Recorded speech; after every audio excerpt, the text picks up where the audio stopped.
Hello everyone, আসসালামু আলাইকুম। Welcome back to my channel. আজকে আরেকটি নতুন পর্ব নিয়ে আপনাদের সামনে হাজির হলাম। আজকে তৈরি করে দেখাবো গ্রাম বাংলার ঐতিহ্যবাহী খুবই জনপ্রিয় একটি পায়েস। এটাকে অনেকে দুধ কদু বা দুধ লাউ বা লাউয়ের পায়েস বা লাউয়ের সামাইও বলে থাকে।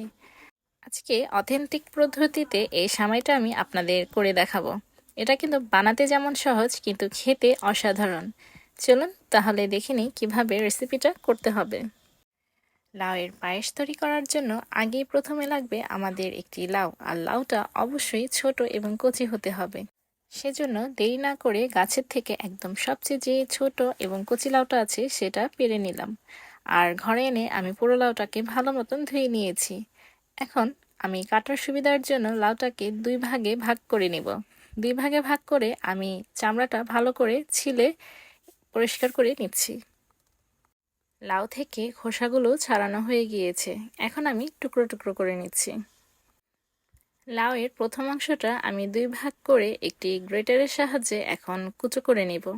চেষ্টা করবেন গ্রেটারের সাহায্যে কুচো করে নিতে, তাহলে লাউয়ের পায়েসগুলো দেখতে সুন্দর হবে। আপনারা চাইলে বটি দিয়েও এই কাজটা করে নিতে পারেন, সেক্ষেত্রে অবশ্যই একদম কুচি কুচি করে কেটে নিতে হবে। এখন আমি লাউয়ের মাঝখানের অংশটা নিয়ে নিয়েছি। এখন মাঝখানের অংশ থেকে লাউয়ের যে বিচির অংশটা থাকে সেটা আমি বাদ দিয়ে দিব। বাদ দেওয়ার কারণ হচ্ছে এটা খুবই নরম, পায়েসে দিলে পায়েসটা একদম ভর্তা ভর্তা হয়ে যাবে, দেখতে বা খেতে তখন আর ভালো লাগবে না, আর গ্রেট করতেও কিন্তু অসুবিধা হবে। সেজন্য আমি সবগুলো ভাবে ফেলে এখন আবার কুচিয়ে নিচ্ছি। লাউগুলো যখন সম্পূর্ণটা কুচানো হয়ে যাবে, আমি একটি মেজারমেন্ট কাপ দিয়ে মেপে দেখব যে কয় কাপ হয়েছে। এখানে প্রায় একদম ভরে ভরে 2 কাপের মতন আমি লাউ নিয়ে নিয়েছি। এখন লাউগুলো আমি 10 মিনিটের মতন পানি দিয়ে চুপিয়ে রাখবো কালারটা সুন্দর থাকার জন্য। পায়েসটা রান্না করার জন্য আমি এখানে খেজুরের গুড় ব্যবহার করব। আপনারা চাইলে চিনিও কিন্তু ব্যবহার করতে পারেন। আমি যেহেতু বলেছিলাম অথেন্টিক ওয়েতে পায়েসটা রান্না করব, সেহেতু আমি গুড়টাই ব্যবহার করছি, কারণ গ্রাম বাংলায় এই পায়েসটা রান্না করার জন্য খেজুরের গুড় ব্যবহার করা হয়। আমি এখানে অর্ধেকটা পরিমাণ গুড় ব্যবহার করব। 2 কাপ লাউয়ের জন্য অর্ধেক পরিমাণ গুড়ই কিন্তু মিষ্টির জন্য যথেষ্ট। রান্না করার আগে দুধ লাউটা কিন্তু অবশ্যই একটু ভাপিয়ে নিতে হবে, এটা কিন্তু খুবই জরুরি একটি স্টেপ। পানিটা যখন একদম টকবগিয়ে গরম হয়ে যাবে তখন আমি লাউগুলো দিয়ে দিয়েছি, আর একটা বলক লাউ দেওয়ার পর যখন উঠবে তখন আমি লাউগুলো একটি চালনির সাহায্যে ভালো মতন লাউ থেকে যে পানিগুলো আছে সেগুলো একদম পুরোপুরিভাবে ছেঁকে নেব। লাউ থেকে সম্পূর্ণটা পানি কিন্তু আলাদা হয়ে গিয়েছে, তারপর আমি একটি চালনিতে রেখে একদম চামচ দিয়ে চেপে চেপে পানিগুলো ঝরিয়ে নিচ্ছি। এইবারে বাকি পানিটাও যদি ঝরে যায় সেজন্য আমি লাউটাকে একটু হালকা ভেজে নেব। সেজন্য একটি প্যানে আমি 2 চা চামচের মতন গাওয়া ঘি নিয়ে নিচ্ছি। এখন আমি লাউটাকে একটু হালকা ভেজে নেব, একদম কিন্তু কড়া ভাজা যাবে না, তাহলে লাউয়ের কালারটা নষ্ট হয়ে যাবে। জাস্ট একটু হালকা ভাজা হয়ে গেলে আমি ট্রান্সফার করে নিয়ে নিব আরেক জায়গায়। এখন আমি আরেকটা মিশ্রণ তৈরি করে নিব।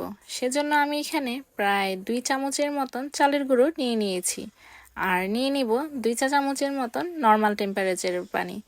এখন একটু ভালো করে গুলিয়ে নিব, এটা আমরা পায়েসে ব্যবহার করব। আপনাদের হাতের কাছে যদি চালের গুঁড়োটা না থাকে, আপনারা এখানে 2 চামচের মতন পোলাওয়ের চাল একটু আধা ভাঙা করে নিলেও কিন্তু হবে, বা একটু গুঁড়ো করে নিলেও কিন্তু হয়ে যাবে। মিশ্রণটা তৈরি করতে করতে ওইখানে কিন্তু আমার লাউটাও একটু হালকা ভাজা হয়ে গিয়েছে। দেখুন আর কিন্তু কোনো অবশিষ্ট পানি নেই লাউয়ের গায়ে, আর লাউটাও কিন্তু কালারটাও কিন্তু নষ্ট হয়নি। এমন পর্যায়ে হলে আমি একটি বাটিতে তুলে নিচ্ছি। ঘিয়ের কিন্তু খুবই সুন্দর একটি গ্রান ছড়িয়ে পড়েছে লাউয়ের মধ্যে। এখন একটি হাঁড়িতে আমি প্রায় 1 লিটারের মতন জাল দেওয়া ঘন লিকুইড দুধ নিয়ে নিয়েছি। আপনারা যদি পাতলা দুধ ব্যবহার করেন সেক্ষেত্রে এখানে 1.5 লিটার দুধকে জাল করে 1 লিটার করে নিতে হবে। আমি দুধটা জাল করে 1 লিটার করে নিয়েছি, আর এখানে আমি দুধ থেকে 3-4টার মতন এলাচি দিয়ে নিচ্ছি, আর 1 টুকরো দারুচিনি নিয়ে নিয়েছি একটি সুঘ্রাণের জন্য। আর যে আমি মিঠাইগুলো গ্রেট করে রেখেছিলাম সেগুলো দিয়ে নিচ্ছি।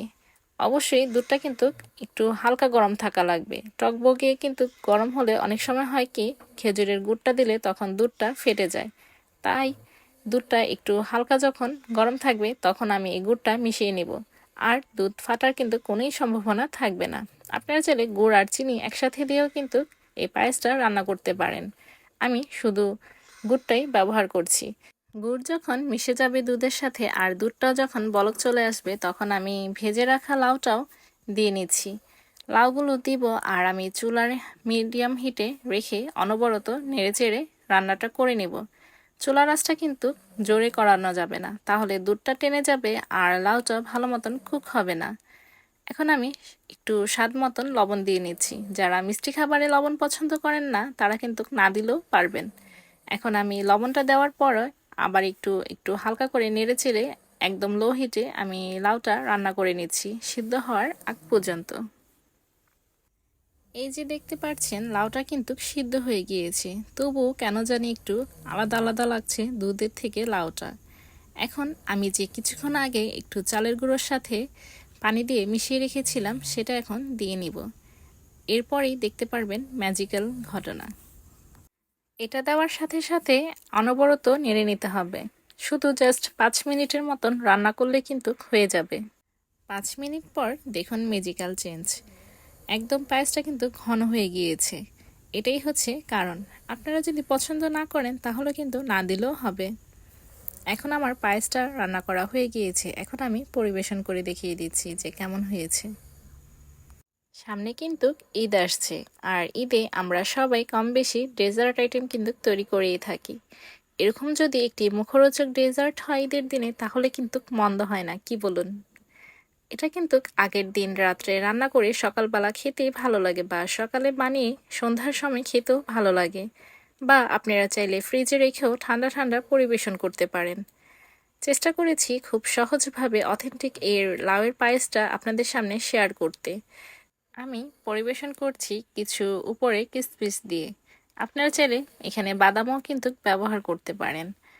এত সময় আমার সাথে থাকার জন্য আপনাদের অসংখ্য অসংখ্য ধন্যবাদ। আর আমার সাথেই সবসময় থাকবেন। আল্লাহ হাফেজ।